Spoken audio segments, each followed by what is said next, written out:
Anirem per començar aquesta segona taula, que porta per nom 0% efectes secundaris. Penso que el tema dels efectes secundaris és un tema molt important, perquè moltes vegades acaba sent un escull en el que és el procés terapèutic, no només de cares al professional, sinó també de cares als propis usuaris. I crec que com a infermers i infermeres poc podem fer per canviar el que és la composició molecular dels medicaments perquè aquests tinguin menys efectes secundaris, però sí que hauríem de tenir com eines i recursos per intentar reduir, i si podem, al 0%, l'impacte que tenen els efectes secundaris sobre els usuaris. I és per això que hem portat els ponents d'aquesta taula perquè ens donin 4 consells, 4 tips sobre coses que podem fer. D'entrada, donar-vos la benvinguda i les gràcies a tots 3. Per una banda tenim a l'Eva Miralles, que és infermera del Centre de Salut Mental de Nou Barris, que des de la seva experiència ens parlarà una mica de l'abordatge dels secundarismes des del rol d'infermeria.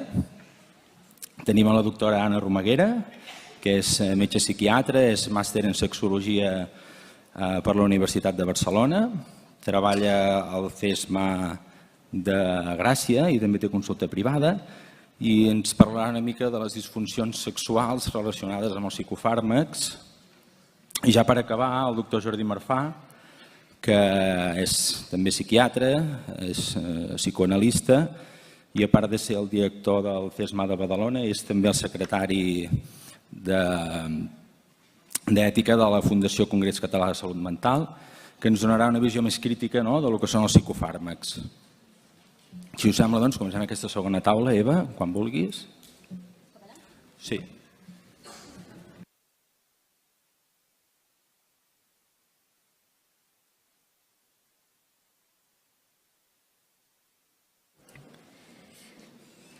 Bon dia a tots. Agraeixo l'assistència i abans de començar vull agrair també a l'Àlex Mariages l'oportunitat que m'ha donat de participar en aquest congrés, tot i que us he de confessar que quan vaig prendre consciència de quin era el tema em vaig sentir una mica enganyada, com convidada en una taula en la que no sabia ben bé què és el que podia aportar. Dit d'una altra manera, com si algú l'haguessin convidat a una taula rodona a parlar sobre dictadura constitucional. És una contradicció de termes i l'associació aquesta entre els efectes secundaris i la possibilitat de minimitzar-los fins al 0% per mi tenia unes característiques una mica similars. Aquesta qüestió m'ha obligat a estrujar-me una mica els sesos i he estat donant voltes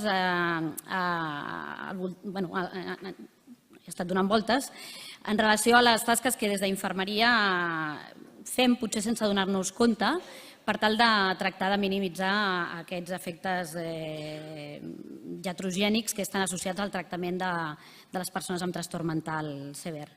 La qüestió és que tinc una certa dificultat per concretar i molta tendència a parlar i a acumular dades que després em costa organitzar i he muntat un PowerPoint que quasi em fa vergonya obrir-lo perquè us esgarrifarà la panxa quan veieu la quantitat de lletra que hi he posat. Intentaré fer-lo servir de guia i us demano que no us centreu massa en llegir el que diu el text perquè ho reproduiré jo de paraula i el repte està en veure si en 15 minuts sóc capaç d'explicar-los el que he vingut a dir. La introducció del Power la fan des d'allà?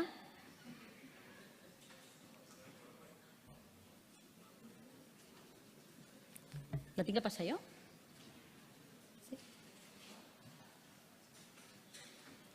El títol de la xerrada que pretenc fer és 0% efectes secundaris i és al voltant de les intervencions d'infermeria des dels centres de salut mental ambulatori encaminades a minimitzar, a fer petits els secundarismes en usuaris afectes de trastorn mental sever.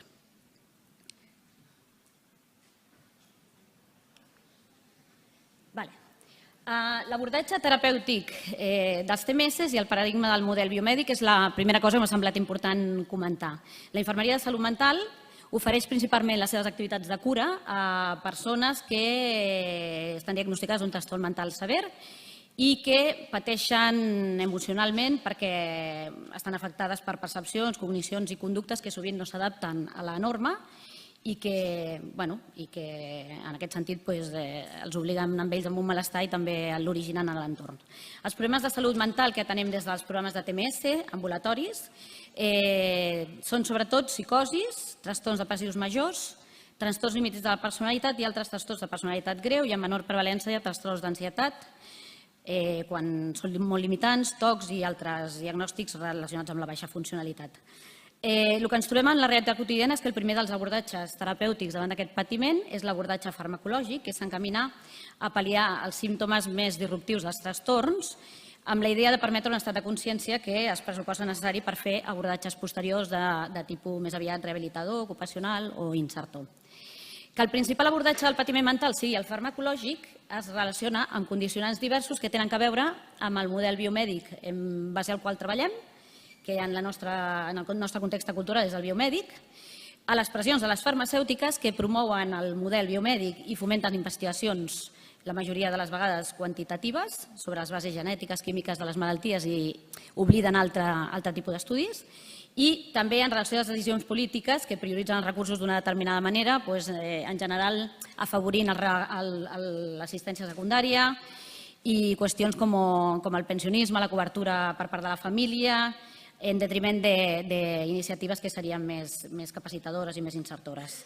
Que aquest abordatge sigui farmacològic promou un vincle de jerarquia i de dependència entre els professionals mèdics, que es converteixen en experts, i els usuaris que passen a tenir un paper passiu i dependent, medicalitzant els processos de patiment de la vida i fomentant una cronicitat i una participació poc activa dels usuaris en la presa de decisions cap a la seva recuperació. La iatrogènia dels tractaments en els trastorns mentals severs es relaciona amb aquells efectes adversos que es produeixen com a conseqüència de l'ús dels fàrmacs o de determinades intervencions mèdiques. Els fàrmacs, en realitat, són la primera causa de iatrogènia en el tractament dels trastorns mentals greus.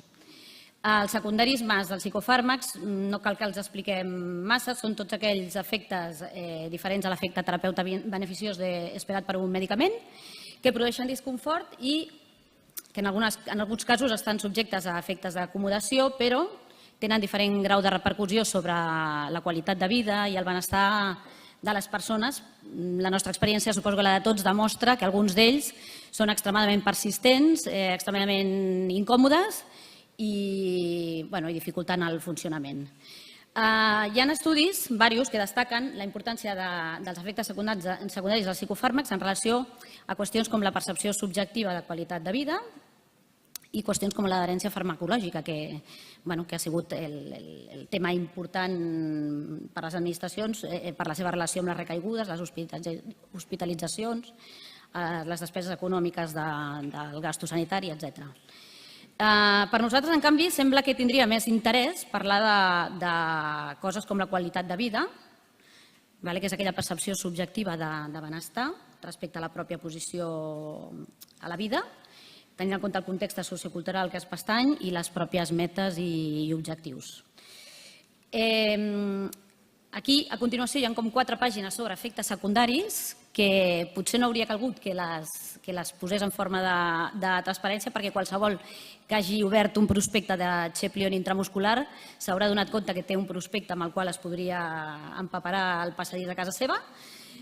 Que n'hagi tingut que posar tants és mostra que no és una nimietat el tema dels efectes secundaris, n'hi ha moltíssims en tots els grups farmacològics que s'utilitzen habitualment per al tractament del malestar dels pacients amb TMS. Així, molt ràpidament, recordeu que en el grup dels antipsicòtics els efectes secundaris més freqüents són aquells de caràcter extrapiramidal i anticolinèrgic, que aquests són més habituals en fàrmacs més antics i ho són menys en fàrmacs més moderns dels que se'n diuen atípics, que en aquest cas tenim menys efectes extrapiramidals o que en canvi tenen són més efectes metabòlics. En el cas dels optimitzants, potser el risc més greu és que poden convertir-se en tòxics, i en el cas de les benzos, que fàcilment poden conduir a situacions de dependència, generar síndromes d'abstinència i estan relacionats molt directament amb quadros confusionals i aparent deteriorament cognitiu en avis que cauen amb molta freqüència i es trenquen cuixes i cames. En el cas dels antidepressius, també hi ha dues famílies d'antidepressius grosses, que són els d'origen més antic, entre els quals estarien els tricíclics, i els d'origen més modern, que són recaptadors més selectius de la serotonina. En aquest cas, els més antics tindrien més efectes anticolinèrgics i els més moderns estarien millor tolerats perquè en donen menys, però tenen altres conseqüències que fan referència sobretot a l'afectació de la sexualitat, que és una cosa també rellevantment afectada en el cas de l'ús dels antipsicòtics. Hem parlat de la iatrogènia dels fàrmacs en quant a que produeixen efectes secundaris incòmodes per si mateixos, però hi ha una altra iatrogènia farmacològica que està relacionada amb l'ús i les prescripcions que es fan dels fàrmacs moltes vegades per tractar processos vitals que són normals i que potser no necessitarien de la intervenció farmacològica, que es prescriuen per temps indefinits en base a creences que no estan demostrades, que es relacionen amb la recaiguda i la cronicitat dels quadres, i que en general l'ús que se'n fa d'ells està com desprovist d'una actitud crítica en quant a comprovar l'evidència de certes coses que es donen com per verdaderes. Hi ha altres tipus de iatrogènia associades als fàrmacs, no només són els efectes secundaris, també hi ha una iatrogènia associada al diagnòstic, una iatrogènia que es pot relacionar amb la relació terapèutica en si mateixa, iatrogènies associades a diverses psicoteràpies i iatrogènies que tenen a veure amb la rehabilitació. En resum, aquest tipus de iatrogènia, que no és directament la produïda pel fàrmac, amb el que està relacionada és amb qüestions que tenen a veure amb la relació entre el professional que atén i l'usuari, en el sentit que tot allò que promou relacions de jerarquia i relacions de poder no permet un tracte igualitari entre les dues parts ni que la presa de decisions estigui consensuada. I també amb qüestions que tenen a veure amb el fet que no sempre les intervencions que nosaltres creiem que són les més adequades són viscudes pels usuaris com també més adequades. I en aquest sentit, a vegades insistim en coses que per ells no resulten en un benefici, sinó que els carreguen de culpa, que els fan qüestionar-se com a persones vàlides perquè veuen que no poden assolir determinades fites. I en certs casos, fins i tot, quan aconseguim que hi entrin, el que produeixen és una mena el que alguns autors diuen un enrolament clínic, que és que al final els tenim parlant com si fossin metges, perquè ja lo saben tot i les seves vivències ja no són vivències emocionals, sinó que són símptomes i paraules tècniques. Ui, que ràpid ha passat això. Em vaig preguntar què feia infermeria en concret per tractar de minvar la iatrogènia dels fàrmacs i, hòstia, em va sortir un bon llistat de coses. Perquè les infermeres, almenys a l'assistència primària, des del nostre espai d'infermeria, afavorim la monitorització de constants vitals i del control, per exemple, de coses com el síndrome metabòlic, eduquem els pacients en el coneixement sobre els fàrmacs que utilitzen, els seus beneficis i els seus inconvenients. Mediem amb el metge perquè aquesta monitorització que fem sobre els beneficis i els inconvenients dels fàrmacs que observem que apareixen tinguin cabuda també en la prescripció de les pautes, en l'ajust dels fàrmacs, en els canvis de tractament. Facilitem mecanismes perquè els pacients puguin resoldre's millor amb la gestió dels medicaments, per exemple, promovent l'ús dels blísters de medicació. Coordinem amb personal d'infermeria d'altres llocs, com per exemple primària, i eduquem en hàbits en general saludables per totes les franges de població. Respecte a una cosa que seria aquest quadre com d'apatia, de falta de motivació, de pèrdua de capacitat volitiva que a vegades s'observa sobretot amb les psicosis, infermeria també treballa la necessitat d'implementar mesures per restablir hàbits i rutines d'autocura i per recuperar un rol actiu en funció dels interessos de cadascú. M'he preguntat també quines coses podia fer infermeria per disminuir la iatrogènia diagnòstica I suposo que en aquest cas el més important és revisar com establim el vincle amb els usuaris, en el sentit que l'aliança terapèutica és l'eina amb la que nosaltres treballem, bàsicament, la que promou canvis d'actituds i reflexions, i hem d'intentar que el vincle d'infermeria que establim nosaltres no tingui les característiques negatives que a vegades té el vincle amb el metge.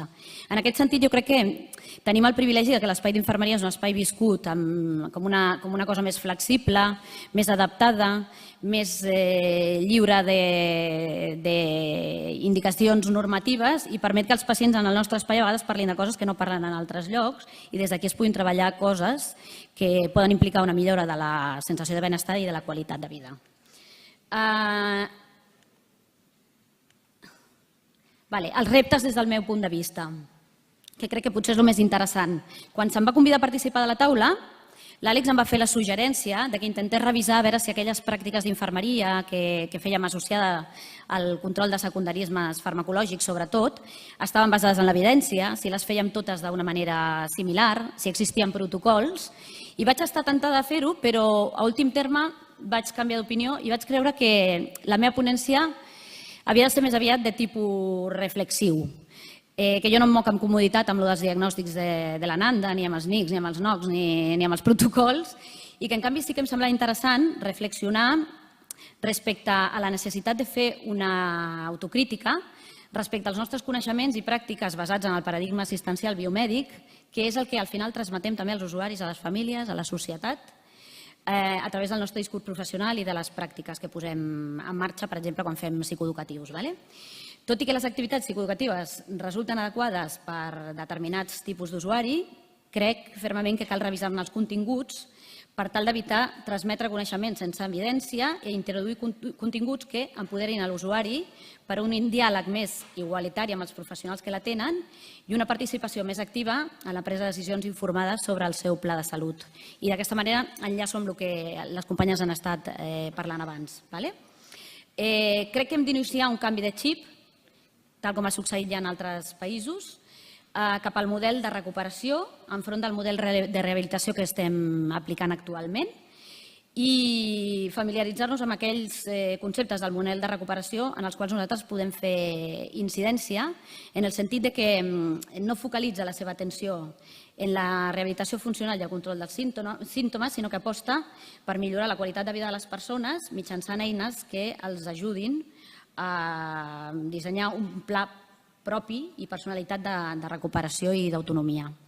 En aquest sentit, des del centre on jo treballo, que és un centre amb una dotació d'infermeria bastant gran, perquè la directora del centre aposta bastant per el paper polivalent que pot assumir la infermeria, a lo llarg de l'any anterior hem participat en diversos projectes encaminats amb aquest objectiu. I, per exemple, la presència d'infermeria ha estat vinculada a col·laboracions puntuals amb les activitats d'obertament i, tal com ha explicat la Bàrbara abans, infermeria també és l'encarregada en el nostre centre de salut mental ambulatori de fer els psicoeducatius que es proposen per tal d'empoderar els usuaris i a les famílies. També, en darrer terme, hem col·laborat amb l'elaboració del manual d'autogestió del patiment, que la Bàrbara us explicava que està promovent des de l'associació Veus. I crec que també val la pena destacar que com a infermeres, almenys des del nostre centre, tenim un paper important en les tasques de coordinació amb altres professionals i jo crec que des d'aquesta posició hem de reflexionar una mica les nostres atribucions i tractar de convertir-les en un activisme més concret. Jo crec que amb això jo hauria explicat una mica tot el que volia dir-vos. Si algú té alguna pregunta després concreta ja la farà. Gràcies.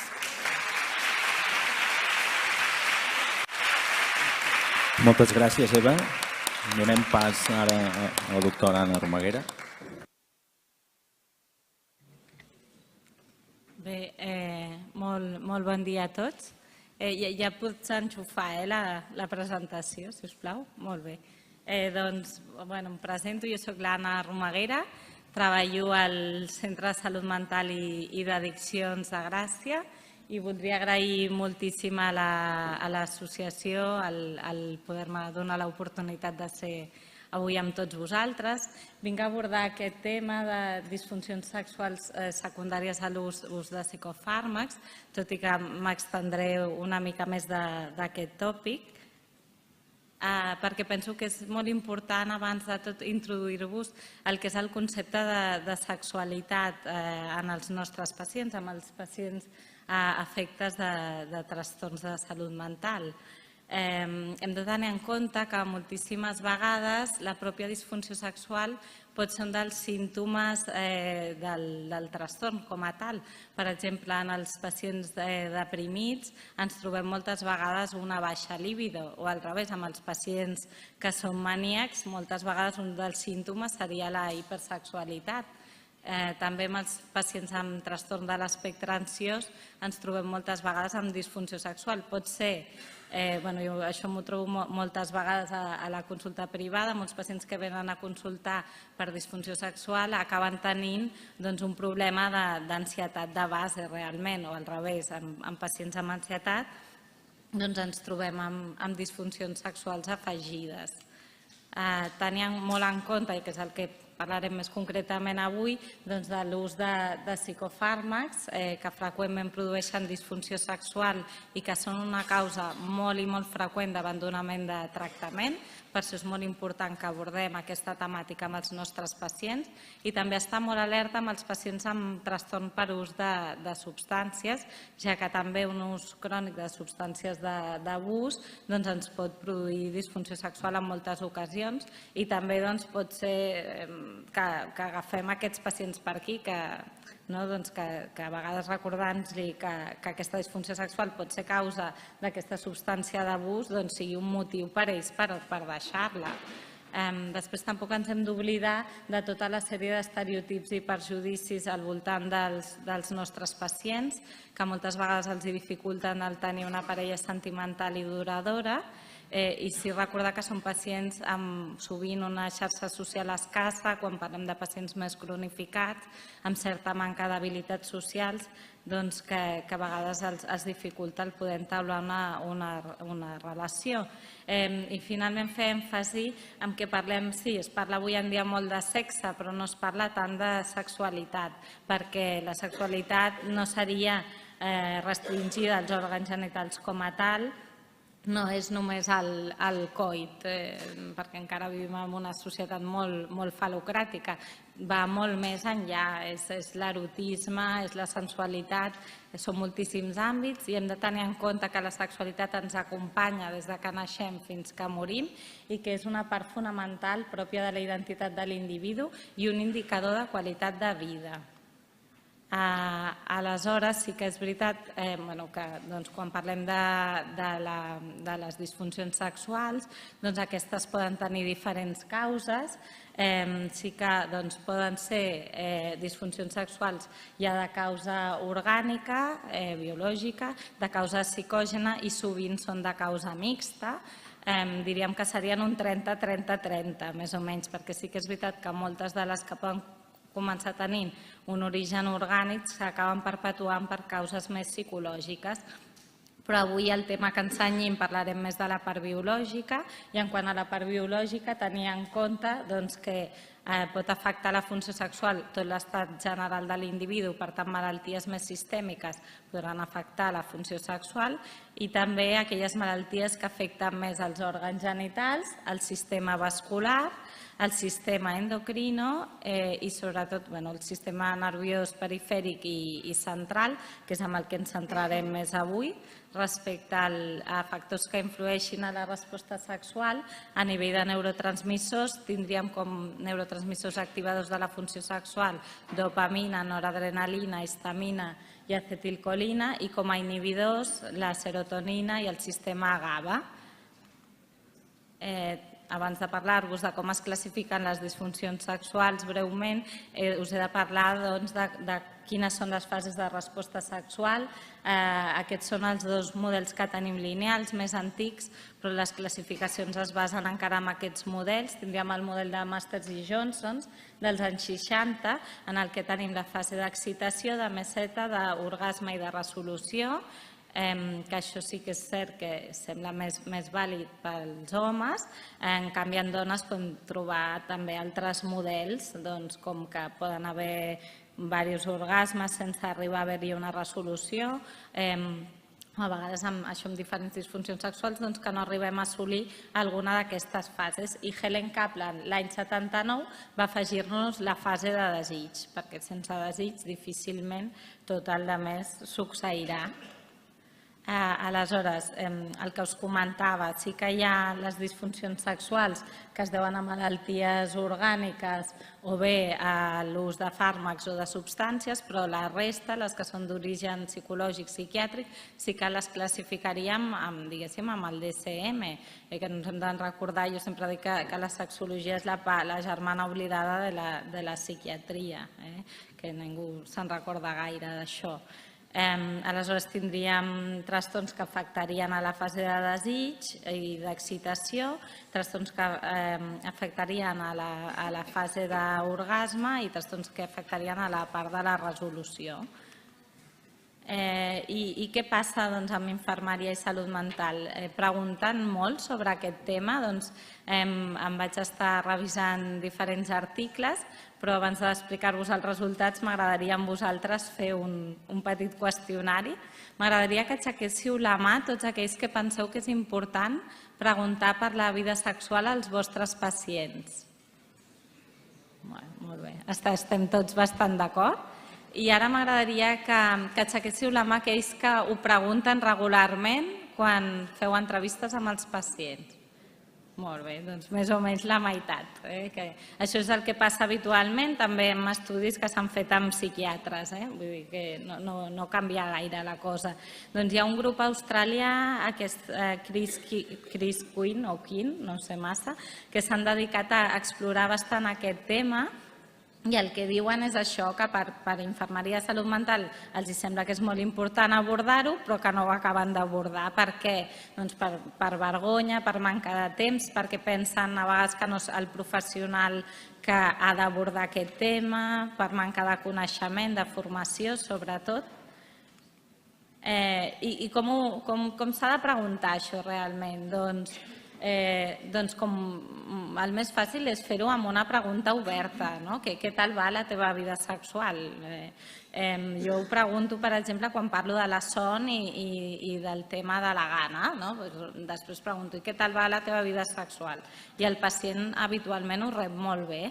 Ara bé, ens podem fer servir d'altres eines, concretament ja parlant, entrant en el tema de psicofàrmacs, i aquest qüestionari del grup de Salamanca, el SALSEX, que és molt fàcil de passar, que són 5 preguntes, que és autoaplicat i ens serveix molt bé per veure si quan s'ha introduït un fàrmac hi ha un canvi en la funció sexual.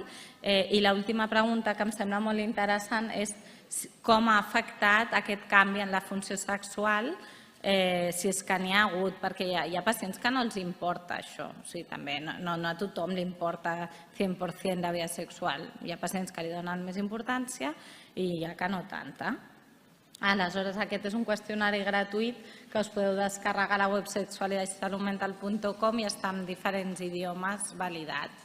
I entrant més en el tema dels psicofàrmacs, doncs trobem que fan disfunció sexual per diferents mecanismes, ja sigui per un efecte més inespecífic sobre el sistema nerviós central, aquest com malalties sistèmiques que us deia, doncs això, per un estat ja més d'esgotament, de sedació, de caïment, efectes ja més concrets sobre determinats neurotransmissors, com els efectes antidopaminèrgics a l'hipotàlam poden generar disminució de la libido, efectes ja més a nivell perifèric, com el bloqueig alfa-adrenèrgic podria produir un priapisme, que el priapisme és la erecció duradera i dolorosa, per qui no ho sàpiga, efectes hormonals, per exemple, el bloqueig dopaminèrgic, que augmenta els nivells seris de prolactina. Això efectivament és el que passa amb els antipsicòtics, que aquest bloqueig a nivell de la via tuberoinfundibular de la dopamina el que fa és un feedback negatiu i augmenta la prolactina. Aleshores, hem de tenir en compte quan ens trobem amb una hiperprolactinèmia, que serien aquests valors de 100 nanograms mil·lilitre, i ho hem de tenir en compte ja no només pels efectes sexuals que ens trobem, que en els homes seria una baixa libido en una part molt important, una disfunció erèctil o ejaculatòria, una anorgàsmia, però també infertilitat, ginecomàstia, galactorrea, i en la dona alteracions en l'excitació, anorgàsmia, també alteracions del cicle menstrual, amenorrea, infertilitat, galactorrea, sinó que també poden fer altres efectes com serien el d'una osteoporosi, i ens hem de recordar molt del tema de la prolactina i s'ha de demanar més del que s'està fent habitualment. Aleshores, ja entrant més en els antipsicòtics, els que ens produirien més alteracions de la prolactina serien aquells antipsicòtics més antics, els típics, i dels atípics també n'hi ha alguns que ens toquen bastant la prolactina, com serien la risperidona, paliperidona. Ara concretament en aquesta altra taula que us passo, doncs això el que us deia, risperidona, misulpiride i també paliperidona, que aquí encara no està inclosa perquè era més moderna, toquen més la prolactina, o l'anzapina i ciprasidona ja no tant, i els que són més benèvols en aquest sentit serien aripiprazol, clozapina, quetiapina i també la senapina.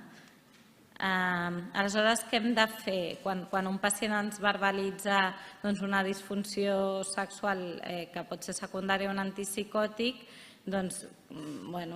si us ho verbalitza a vosaltres, perquè jo sí penso, com deia l'Eva, que teniu un espai molt xulo amb els pacients, que soleu tenir visites moltes vegades més freqüents, i el pacient moltes vegades pot comentar aspectes amb vosaltres que amb el psiquiatre no acaba de treure. Doncs, si us treu aquest tema, poder parlar amb el metge i dir, escolta, que aquest pacient m'ha verbalitzat que li passa això, i veure què s'hi pot fer. Doncs des del punt de vista nostre el que podem fer són diverses coses, però una molt fàcil és esperar. A vegades, si esperem uns 3 mesos, pot ser que hi hagi una remissió espontània d'aquesta disfunció sexual. Una altra cosa que fem és reduir dosis, fins a dosi mínima eficaç, evidentment, perquè no ens podem jugar una recaiguda. Una altra cosa que s'ha proposat, però que jo no recomano gaire, és el tema de vacances de cap de setmana, que sí que amb antidepressius ens ho podem plantejar més. I podem fer un canvi d'antipsicòtic, evidentment, i buscar un antipsicòtic d'aquests de perfil més benèvol. Una altra cosa que podem fer, si no volem canviar l'antipsicòtic, és associar antídots, i un dels antídots és precisament l'aripiprazol. També fàrmacs de perfil dopaminèrgic, o bé, si el cas és un problema d'excitació, d'erecció, sí que podríem afegir inhibidors de la fosfodiesterasa 5, com la Viagra, el sildenafil, vardenafil o tadalafil. I el que és més fàcil de tot és pensar, si tenim un pacient jove que li importa la seva vida sexual, doncs triar ja d'entrada un antipsicòtic que no sigui tan maligne en aquest sentit. Això és el que us comentava de l'aripiprazol, que s'ha vist que si s'afegeix en pacients, per exemple, amb tractament amb risperidona a dosis de 10-20 mil·ligrams, pot baixar la prolactina. Pel que fa als antidepressius, veiem que s'associen a disfunció sexual en moltíssims pacients, sobretot aquests antidepressius i SRS. Ho fan a través de diferents mecanismes, sobretot a través d'augmentar aquesta serotonina circulant i activar el receptor 5-HT2A. Aleshores, antidepressius que potser ens toquen més la libido podrien ser citalopram, paroxetina, venlafaxina, i tenir en compte que avui en dia tenim també antidepressius d'un perfil més innovadors, com serien, per exemple, la mirtazapina, el bupropion, la gomelatina. També tindríem ara la vortioxetina, la desvenlafaxina, que són antidepressius que tenen un perfil més benigne. I aquí una mica el mateix, doncs el que podem fer, ja seria més des del punt de vista del psiquiatre, és reduir dosis, associar antídots, bé fer aquest tema de vacances de cap de setmana o substituir per altres antidepressius que fossin d'un perfil més benigne. Ja hem de tenir en compte que altres psicofàrmacs també ens toquen la funció sexual, com poden ser les benzodiazepines, el liti en fins un terç dels pacients, l'àcid valproic i la carbamazepina, que aquests antiepilèptics els que fan, sobretot és tocar-nos l'eix hipotalàmic hipofisari gonadal, sobretot tenir en compte el valproic amb dones amb edat fèrtil, que ens pot fastidiar molt tot el tema si estan buscant una criatura. Llavors, pensant en altres fàrmacs que siguin més benèvols. I aleshores simplement mencionar-vos que aquest grup australià d'infermeria el que van introduir és aquest sistema Getting Better, que el que deien era que si tu treies el tema, parlaves d'això amb els pacients, els educaves i tot això ho enregistraves, doncs era molt més fàcil per ells començar a abordar el tema de la sexualitat i que realment tenia bons resultats amb els pacients i val la pena. Aleshores, que us en recordeu, perquè us en porteu a casa, que gaudir d'una bona sexualitat és essencial en la qualitat de vida, que aquestes disfuncions sexuals són freqüents en els nostres pacients i el paper que poden jugar els psicofàrmacs amb tot això, que és essencial que preguntem i ens preocupem per la funció sexual dels nostres pacients, que pot ser també que sigui una causa d'abandonament de fàrmac i que hem d'apostar més també per la investigació en aquest sentit. I això, que us animeu molt a parlar del tema amb els pacients. Moltes gràcies.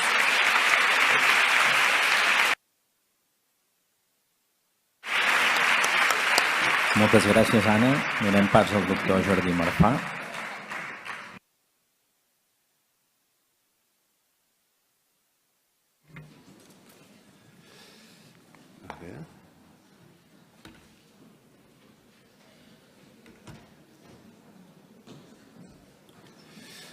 Bé, bon dia. En primer lloc, agrair molt sincerament la invitació de venir avui aquí. Sant Pau representa molt per mi, vaig fer la carrera aquí i l'especialitat aquí i ja he vist unes quantes cares conegudes que m'han sentat molt bé tornar a veure. Bé, fi de la nota nostàlgica. La primera frase que jo diria és que encara que el desig de reduir al 0% els efectes secundaris és molt legítim i el compartim tots, la realitat és molt clara i molt dura. No és possible. No hi ha medicaments sense efectes secundaris. Bé, anant una mica més enllà de la psicofarmacologia, també podríem buscar i trobar efectes secundaris, la companya Eva ja ho ha fet, a altres tipus de tractaments i mesures aplicades.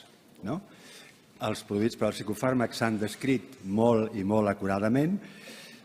Els produïts per altres tractaments, mesures coercitives, psicoteràpies, també. Un tercer nivell seria els produïts per la llei de patents de la indústria farmacèutica, que a principis dels anys 90 certifica el pas d'una indústria predominantment benefactora a una indústria predominantment depredadora, especialment en la sostenibilitat i eficàcia dels sistemes sanitaris. I finalment, com també ja s'ha citat, els produïts per la situació socioeconòmica, allò que també s'anomena els determinants socials de la salut. Però avui, malgrat la gran rellevància d'aquests tres elements que he citat, parlarem sobretot de la primera part. Els efectes secundaris dels psicofàrmacs, en especial menció a autors com Joanna Moncrieff i Peter Gotze. Bé, els psicofàrmacs es comencen a utilitzar sobretot a meitats del segle passat. Abans del 1900, evidentment, es feien servir múltiples substàncies d'origen predominantment vegetal. Els barbitúrics es van descobrir el 1903 i van ser comercialitzats una mica després. Aquest és un tema interessant perquè el descobriment d'un determinat psicofàrmac no implica la seva immediata posada en circulació, perquè després s'ha de trobar per què serveix exactament. A vegades es busca una cosa i en surt una altra, a vegades no se sap què i s'espera a veure què és el que es pot utilitzar. El 1952 es va descobrir la clorpromazina, que és el primer neurolèptic, que es va trobar buscant un antiemètic, una cosa per prevenir el vòmit. Va aparèixer la clorpromazina i es va descobrir la seva eficàcia antipsicòtica. Els antidepressius del 58, etc., les benzodiazepines, els estabilitzadors d'ànim, etc. Però quina seria l'evidència més clara sobre la resposta als psicofàrmacs i els seus efectes secundaris? Per mi està molt clar, és la variabilitat. Això té una constatació empírica. Jo, que ja porto uns quants anys en l'ofici, dic, noi, com més va, menys clar veig que la resposta sigui equivalent d'un pacient a un altre. I no diguem els efectes secundaris. Documentadament també. Com a exemple, el llibre de Peter Gotze, que citaré després, té més de 900 cites a propòsit dels efectes secundaris dels psicofàrmacs. Llavors, posició d'infermeria, que és un punt que hagués volgut desenvolupar més, però per sort i per carambola gairebé, la Eva ja ho ha desenvolupat la mar de bé, amb la qual cosa jo em limitaré a dir gairebé un refrany. En principi, entenc, i així ho fem en el nostre centre, que els infermers tenen lloc en molts diferents i variades tasques de tractament, també psicoterapèutic i aplicació d'altres tècniques. Però està clar que també tenen un paper essencial en el tema que es diu farmacovigilància, doncs són portadors de dos valors fonamentals en aquest camp, com són la proximitat i la confiança, que es pot desenvolupar entre ells i els pacients, i és d'esperar que amb els psiquiatres. De passada, perquè no se'ns pot passar, de passada dic perquè la Eva ja n'ha parlat, voldria parlar dels efectes secundaris dels psicofàrmacs en nens i adolescents, que són els més vulnerables. És important poder-se fixar. La síndrome metabòlica dels neurolèptics adípics poden produir problemes de creixement i problemes d'engreixament bastant notables. L'extrapiramidalisme es pot confondre amb símptomes negatius. La desinhibició conductual dels antidepressius poden generar actuacions diverses i autolesions, etc. I en aquest sentit és imprescindible l'ajuda d'infermeria per fer front a totes aquestes qüestions. Llavors, ara podríem assenyalar algunes de les variables que intervenen en aquesta variabilitat, valgui la redundància. És a dir, la resposta als psicofàrmacs, des del meu punt de vista, inclou aquests diferents elements. Quin tipus de vincle s'estableix entre professional i usuari, quin tipus de diagnòstic, quin tipus de personalitat té un i altre, quin és l'àmbit psicosocial o comunitari de referència del pacient, quin és l'àmbit cultural, quina experiència del tracte sanitari té el pacient i d'altres, segurament molts més. Imagino que aquí deuen estar amagats a l'efecte placebo, que és un vell conegut, i també a l'efecte nocebo, que és menys conegut i menys actiu, per sort, però que també és present. Bé, llavors, passant a parlar de les hipòtesis bioquímiques explicatives, en el 1975 el senyor Snyder proposa la hipòtesi dopaminèrgica de l'esquizofrènia, que de fet no ha estat demostrada, però que ha fet possible la utilització massiva dels neurolèptics com si fossin fàrmacs específics. Quelcom similar ha passat amb la serotonina i la depressió. De fet, va ser impossible que trobés qui va plantejar la hipòtesi de la serotonina en la depressió, perquè és la conseqüència de diverses i variades confluències, sobretot de tipus màrqueting. A hores d'ara, en l'any 2018, es pot plantejar que cap de les hipòtesis esmentades ha estat demostrada. Els autors més vinculats a la indústria farmacèutica diuen que aquestes hipòtesis encara no han estat demostrades, però altres autors independents diuen clarament que són errònies. I ara voldria citar, que ja ho he dit abans, a Joanna Moncrieff, que és una de les autores destacades d'aquest grup crític amb els estàndards de funcionament psiquiàtric. De fet, pertany a una xarxa anomenada psiquiatria crítica, amb seu al Regne Unit. Es defineix com a psiquiatra clínica i acadèmica interessada en la investigació, en el tractament farmacològic, especialment perquè és la via dominant en el manegament del patiment i pertorbació del que anomenem trastorns mentals. No creu que els psicofàrmacs reverteixin una pertorbació de l'equilibri neuroquímic associat a determinada patologia, el que anomena model centrat en la malaltia. En el seu llibre, molt recomanable, Hablando Claro, mostra la inconsistència d'aquesta hipòtesi i proposa un altre model que es diu el model centrat en el fàrmac. És a dir, el model clàssic planteja els fàrmacs corregeixen un estat d'anomalia química del cervell, els efectes beneficiosos es deuen que es reverteix aquest procés i com a exemple que es fa servir molt més del que caldria, la insulina a la diabetis. Contràriament, el model centrat en el fàrmac planteja que els fàrmacs creen un estat alterat del cervell. Ella ho planteja de manera més clara i parla d'intoxicació. És un estat d'intoxicació que té una sèrie d'efectes que es solapen, alteren i es superposen a l'expressió dels problemes psiquiàtrics i que, segons quines circumstàncies, milloren. Clar, de fet, és una nova manera de veure l'acció dels fàrmacs, posant l'èmfasi en que els fàrmacs són substàncies estranyes al cervell que tracta d'adaptar-se a elles. Com s'hi adapta i si el resultat és millor o pitjor, no es coneix fins que es prova. Per tant, s'han de calibrar molt bé quins poden ser els efectes bons i dolents i ser molt prudents en la prescripció, que ella assenyala quan parla del model centrat en el fàrmac. Diu, bueno, no és donar això per allò, sinó, si dono això, haig de pensar què és el que pot fer, com ho pot fer i com puc evitar que es produeixin més complicacions. Llavors, seguint per la banda radical i anant una mica més enllà, ara voldria introduir a Peter Gotze, que no és un gurú amb barba i túnica, sinó és un metge internista, biòleg i investigador danès, cofundador de la col·laboració Cochrane. Suposo que us sona. És tot allò de la medicina basada en l'evidència. És professor d'anàlisi i disseny d'investigació conegut per revisions sistemàtiques i avaluacions de teràpies farmacològiques. Ha escrit un llibre que es diu Psicofármacos que matan i denegació organitzada, de lectura molt recomanable. No faré comentaris, ja si us voleu anar llegint les afirmacions. En principi, potser aquesta és la que valdria la pena llegir. Ell planteja que hi ha 9 evidències, parla de 10, però vull dir, aquí n'he trobat 9, respecte a el que es diu respecte als diagnòstics psiquiàtrics i altres qüestions.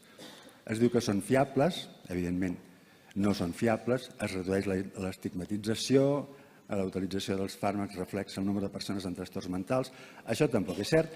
Amb una darrera i recent trobada amb el Departament de Farmacologia va assenyalar que la utilització d'antipsicòtics a Catalunya arribava fins al 1.200.000 persones. Realment tothom es va plantejar que sabien que les dades eren equivocades, però de fet no s'ha revertit. I, en principi, bé,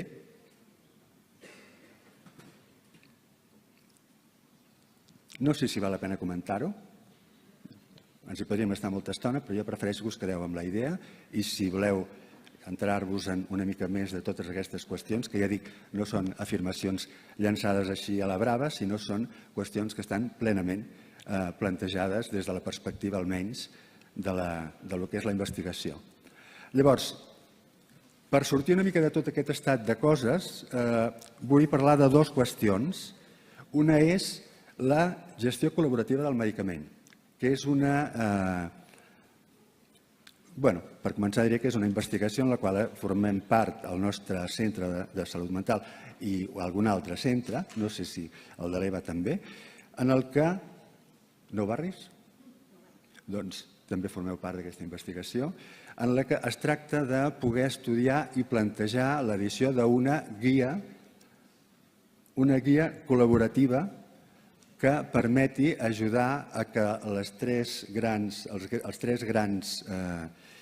protagonistes de tota la qüestió, que són els usuaris, les famílies i els professionals, es puguin posar d'acord i puguin tenir eines que els hi permeti parlar i col·laborar. Llavors, en principi, la guia, que ja està funcionant a llocs com el Quebec o el Brasil, al Quebec, cada vegada que s'edita una nova versió, envien la guia i el codi deontològic a tots els psiquiatres de la zona, perquè, d'alguna manera, puguin introduir-ho dintre de la seva relació amb els usuaris. I, en principi, ja haureu llegit, aquestes són les referències als objectius bàsics. En principi, esperem que es pugui realitzar aquesta guia i pugui sortir en breu. I, finalment, per acabar, això té a veure també amb el que estava dient, fer una petita referència al model de diàleg obert, que ja s'ha assenyalat aquí, que ha parlat, diferents ponents, iniciat a Finlàndia fa 30 anys, obté els millors resultats en la recuperació de trastorns psicòtics, es planteja una actuació dialògica compartida entre professionals, usuaris i xarxa social. En aquest sentit, podem dir que la horitzontalització del poder és perfecta, en aquest sentit, del poder entès com a manera de poder pressionar. O sigui, tothom treballa des del mateix nivell. Això també planteja una no necessitat de medicació, hi ha una baixa taxa de medicalització de la situació, i citar que en el Centre de Salut Mental 2 de Badalona tenim una experiència molt positiva des de fa 18 mesos amb 10 casos, com una companya explicarà en les comunicacions que es faran d'aquí una estona. Doncs ja està. Moltes gràcies.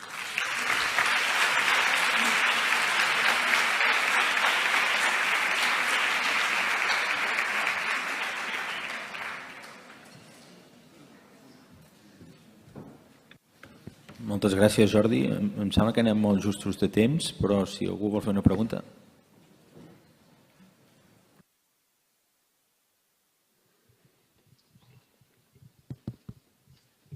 Hola, què tal?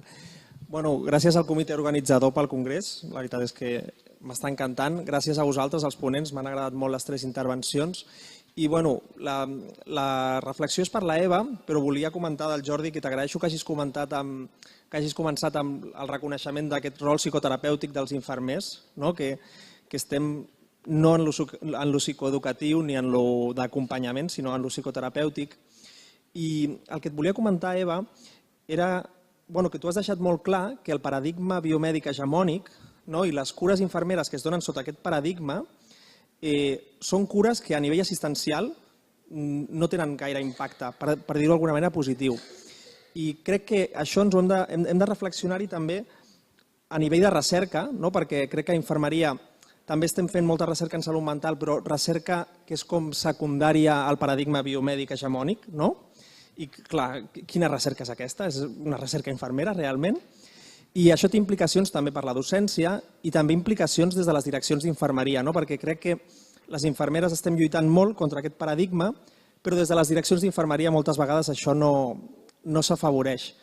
I com a última reflexió dic que crec que has deixat molt clar que el paradigma aquest més biomèdic és un paradigma patogènic, que no et permet treballar amb la salut, no és salutogènic, et permet treballar amb la malaltia. És un paradigma invalidant, de minusvalia, de dificultat del projecte vital. I era una reflexió que et volia transmetre, que crec que ho has deixat molt clar. Gràcies. Tenim temps per a una altra pregunta? Aquí davant.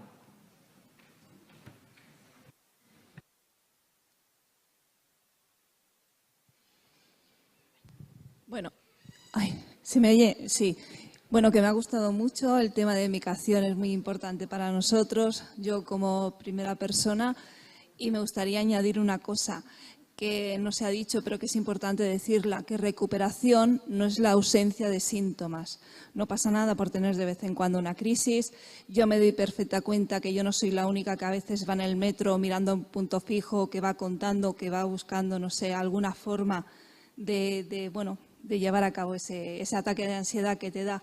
tampoco pasa nada por tener de vez en cuando unas alucinaciones, ¿no? O sea, es lo que quiero poner en valor. O sea, el síntoma cero a veces en salud mental en nosotros no existe y es imposible. Y a veces se nos da tanta medicación para el síntoma cero que nos acabamos quedando encerrados, babeando, mirando horas y horas la tele. Y eso no lo queremos. Y es contra lo que estamos luchando. Y bueno, solamente es eso.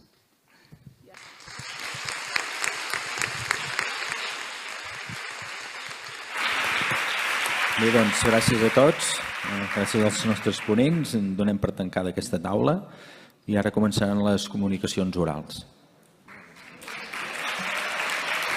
Que són aquí i a l'aula 1 i 2. Gràcies.